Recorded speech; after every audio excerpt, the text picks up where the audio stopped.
Dans cet exercice, on va voir comment poser des multiplications avec des nombres décimaux. La première chose à dire, c'est qu'il n'est pas nécessaire d'aligner les chiffres des unités ou même les virgules comme on a pu le faire dans la technique d'addition et de soustraction. On va faire en réalité comme si les virgules n'existaient pas, comme si nous posions la multiplication entre 35 et 14. On va commencer par la multiplication par 4. 4 fois 5 qui fait 20, je retiens 2. 4 fois 3 qui fait 12 et les 2 de retenue 14. On s'occupe ensuite du décalage qu'on représente par un point, par un 0 comme on veut. Puis ensuite on va faire la multiplication par 1. 1 fois 5 qui fait 5, 1 fois 3 qui fait 3. On s'occupe ensuite de faire l'addition des deux lignes ainsi obtenues. 0 plus 0, 0, 4 plus 5, 9 et 1 plus 3 qui font 4. On s'intéresse ensuite aux nombres situés après les virgules dans les facteurs, c'est-à-dire les nombres qu'on a utilisés pour la multiplication. 35 étant un nombre entier, il n'a pas de chiffre après la virgule. Et 1,4 a un chiffre après la virgule. On aura donc au résultat un chiffre après la virgule, qui est le 0. Et donc on va pouvoir placer notre virgule. Le résultat de la multiplication de 35 par 1,4 est donc de 49, autrement dit 49,0.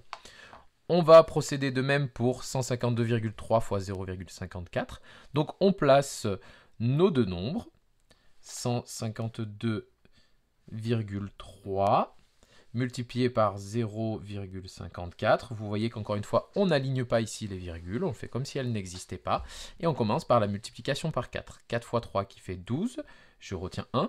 4 fois 2 qui fait 8 et la retenue, ça fait 9. 4 fois 5 qui font 20, donc je pose 0 et je retiens 2. Et 4 fois 1 qui fait 4, avec la retenue, ça fait 6. Le décalage, alors avec un point, avec un 0 comme on veut, et on recommence avec 5. 5 fois 3 fait 15, je pose 5 et je retiens 1. 5 fois 2 fait 10 et la retenue ça fait 11, donc je pose 1 et je retiens 1. 5 fois 5 fait 25 et avec la retenue ça fait 26, donc je pose 6 et je retiens 2. Et 5 fois 1 fait 5 et les 2 de retenue ça fait 7. La multiplication ensuite par 0, on peut ne pas la faire car elle donnera 0 et ne changera rien au résultat. Donc il nous reste finalement plus qu'à additionner nos deux lignes ainsi obtenues. 2 plus 0, 2. 9 plus 5, ça fait 14 avec une petite retenue. Ici on a 2. 6 et 6 font 12, donc on a une retenue. Et ici 8.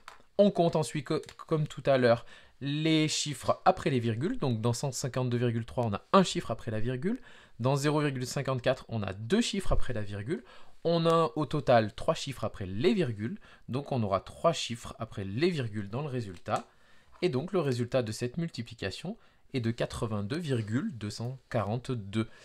Ici, on peut remarquer que le nombre qui correspond au résultat de la multiplication est inférieur à 152,3.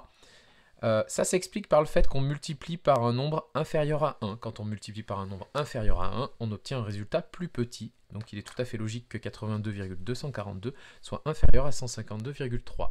Voilà pour cette vidéo.